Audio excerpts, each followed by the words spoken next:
जय श्री राधे कृष्णा साथियों। मैं भी कृष्णा ज्ञान सारा चैनल में आपका स्वागत करती हूँ। कैसे हैं आप? आपके अच्छे स्वास्थ्य और सुखद जीवन की मंगल कामना करती हूँ। आपके अपने इष्टदेवों को कोटि कोटि नमन करते हुए, बड़ों को प्रणाम करते हुए वीडियो प्रारंभ करते हैं। साथियों, आज की वीडियो में हम जानेंगे पत्नी अपने पति को ऊंचाइयों तक पहुंचाने के लिए, उसकी तरक्की के लिए क्या करे, पूरे परिवार की तरक्की के लिए क्या करे। आप बोलेंगे कि हमेशा सारे कार्य महिलाओं को क्यों कहे जाते? क्योंकि महिला गृह स्वामिनी है, महिला लक्ष्मी है, महिला अन्नपूर्णा है। ज्यादातर घर के कार्य जो है महिला ही संभालती हैं। महिलाओं की छोटी छोटी गलतियां पुरुषों पर भारी पड़ जाती हैं।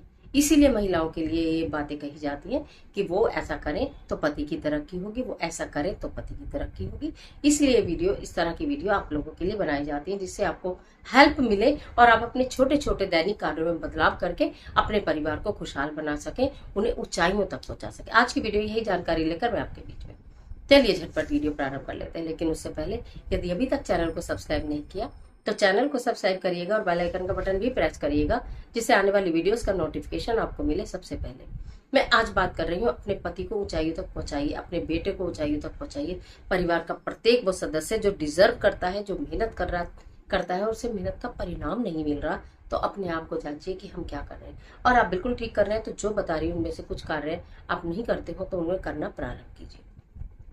देखिए, महिला के हाथ में घर की पूरी बागडोर होती है। महिला घर को संभालती भी है, सजाती भी है, संवारती भी है, सबकी हेल्थ का भी ध्यान रखती है, सबकी वेल्थ का भी ध्यान रखती है, हर तरह से केयर करती है। छोटे से बच्चे से लेकर घर के बुजुर्ग लोगों तक की सेवा करती है।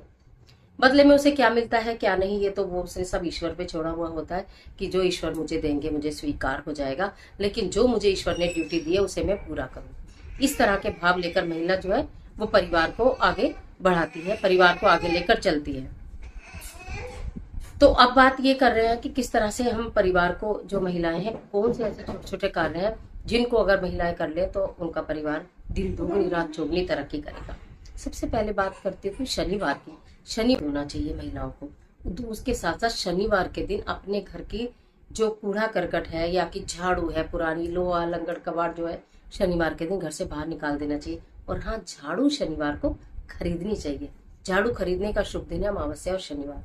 उस दिन आपको झाड़ू खरीद लेनी चाहिए, पुरानी झाड़ू को बाहर निकाल देना चाहिए। इसी के साथ साथ अपने घर में थोड़ा सा नमक और थोड़ा सा नींबू डालकर शनिवार के दिन पोछा लगवाना चाहिए। कहा जाता है ऐसा करने से नेगेटिविटी घर से दूर हो जाती है, कोसों दूर हो जाती है। और जहाँ नेगेटिविटी दूर हो जाती है और पॉजिटिविटी आ जाती है तो वहाँ बरकत भी होती है, वहाँ तरक्की भी होती है, वहाँ खुशहाली भी होती है, वहाँ प्रेम भी आता है। वहाँ से गलत संगत में पड़े हुए बच्चे भी सुधर जाते हैं, यानी कि बुरी आदतें जो होती हैं वो दूर हो जाती है बच्चों और बड़ों की। तो ये चमत्कारी वाला कार्य आपको कर लेना चाहिए। देखिए, ज्यादातर नेगेटिविटी जो आती है वो जूते चप्पलों के सहारे से आती है, क्योंकि जूते चप्पल लेकर सारे में हम लोग घूमते हैं। पहले के समय में आपने देखा होगा जूतों को घर में प्रवेश नहीं दिया जाता था। जो व्यक्ति आता था बाहर जूते उतार कर पैर धोकर तब अपने घर में प्रवेश करता था। कितने लोगों के पुराने घरों में ऐसा होता है, मुझे कमेंट बॉक्स में जरूर लिखकर बताइएगा कि जूते पहले बाहर उतार कर पैर धो के तब घर के अंदर प्रवेश करते थे। कि कौन सी पीढ़ी में था ऐसा और किसने अपने अपने घर में सुना है, मुझे जरूर बताइएगा।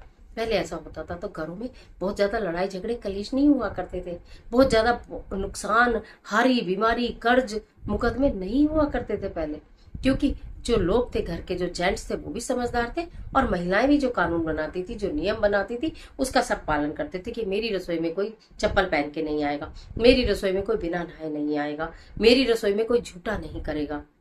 ऐसे कहती थी ना, बच्चों को भी बाहर कर देती थी, नहीं झूठा नहीं करेगा मेरी रसोई में। तो इस तरह से ना बड़ी बरकत हुआ करती थी। अब चीजें काफी हद तक बदल गई। तो कहने का मतलब ये है कि जूते जो है नेगेटिविटी लेकर आते हैं, तो जूतों को सप्ताह में एक बार जरूर धूप दिखा दिया करिए। आप, मुझे मालूम नहीं घर का कैसा माहौल है, आजकल जूते उतारने की प्रथा लगभग समाप्ति हो गई है। जो जूते लाते हैं उन्हें जूते लेकर सारे में घूमते हैं और पूरे घर के अंदर इतनी नेगेटिविटी, आप कितने लोगों से मिलते हैं, उनकी कैसी वाइब्रेशंस आपके साथ होती है, वो सब पूरे घर में आप अच्छे से घुमा लेते हो। ठीक है, तो उस जो अपने घर में घुमाते हैं उसके लिए तो मैंने बता दिया, नमक और नींबू का पोछा लगाने के लिए। उससे निकल जाएगा, सप्ताह की सप्ताह निकलता रहेगा। और सप्ताह की सप्ताह जूतों को धूप दिखा दो, जिससे कि उनकी नेगेटिविटी जो है वो दूर हो जाए। अपने घर के मुख्य द्वार पर दोनों ओर या तो ओम या तो स्वास्तिक बनाने की आदत डाल लो। घर का मुख्य द्वार स्वच्छ करने के लिए मैं बहुत बार आपको बताती हूँ वीडियोस में कि प्रातःकाल उठ के घर के मुख्य द्वार को पानी से धो दिया करो जरा सा। घर पर किसी की नजर लगी होगी वो धुल जाएगी। हर दिन धो लिया करो, ठीक है ना, हर दिन धो लिया करो। और हल्दी कुमकुम मिश्रित आप जब भी भगवान जी की पूजा करने के लिए तो तिलक बनाते ही हो ना, मैंने बोला है ना डायरेक्ट डिब्बी में से नहीं लगाना चाहिए, आपको अपने यहाँ पर बना लेना चाहिए या किसी कटोरी में बना लेना चाहिए। ऐसे हाथ पे बनाते हैं तो बहुत अच्छा रहता है, ठीक है। तो आपका शुक्र भी मजबूत हो जाता है, आपका गुरु विग्रह भी मजबूत हो जाता है। तो बना के और फिर आप अपने घर के दोनों ओर या तो कभी ओम कभी स्वास्तिक कहते हैं, जिस घर के मुख्य द्वार पर ओम और स्वास्तिक बना होता है उस घर के अंदर दरिद्रता कभी प्रवेश नहीं करती है, कभी भी प्रवेश नहीं करती है। और माँ लक्ष्मी प्रवेश करती है, माँ लक्ष्मी प्रसन्न होती है। तो इसलिए इस कार्य को कर लेना। इसके साथ साथ एक मुट्ठी अनाज पक्षियों को डालना प्रारंभ कर लीजिए। अगर आप बहुत बरसों से, कुछ मेरे बच्चे लिखकर बताते हैं कि बहुत सालों से खिलाते हैं, मुझे बहुत खुशी होती है। जो नहीं खिलाते वो प्रारंभ कर लीजिए। एक मुट्ठी अनाज क्या जाता है ना। पक्षियों को अगर आप एक मुट्ठी दाना खिलाते हैं वो बोल नहीं सकते, लेकिन उनको तृप्ति मिलती है, उनका पेट भर जाता है। और जिसका पेट भरता है और वो बोलता नहीं है लेकिन समझता सब है, तो सोचो उसकी दुआएं कहाँ कहाँ काम आती होंगी। तो इन कार्य को करना शुरू करिए।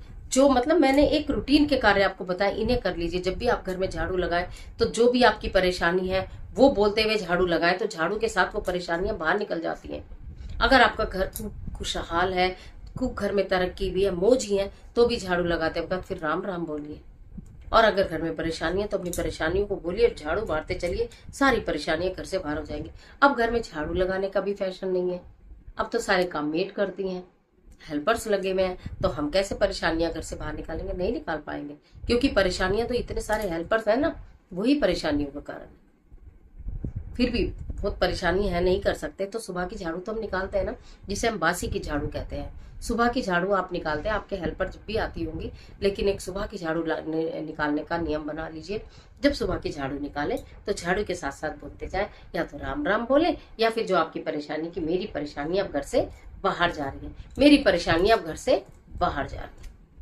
कितनी छोटी सी मैंने आपको ये 3-4 टिप्स दिए हैं, कितनी छोटी छोटी बातें मैंने आपको बताई हैं, लेकिन इनके इतने बड़े बड़े रिजल्ट आएंगे कि आप मुझे कमेंट बॉक्स में लिख कर बताओगे कि मैम हमने ये किया तो हमें ये फायदा हुआ, हमने ये शुरू किया, हमारा मन बहुत शांत है, हमारे पति अब बहुत शांत है, मेरे पति की तरक्की हो रही है, मेरे बेटे को कंपटीशन में उसका रिजल्ट उसके फेवर में आया है, मेरा बेटा जहाँ जॉब करता था इंटरव्यू में पास हो गया है, मेरे बेटे का प्रमोशन हो गया, मेरे पति का प्रमोशन हो गया है, मेरी बेटी को अच्छा जॉब मिल गया है, और अपने लिए स्वयं भी, अपने लिए घर के काम है।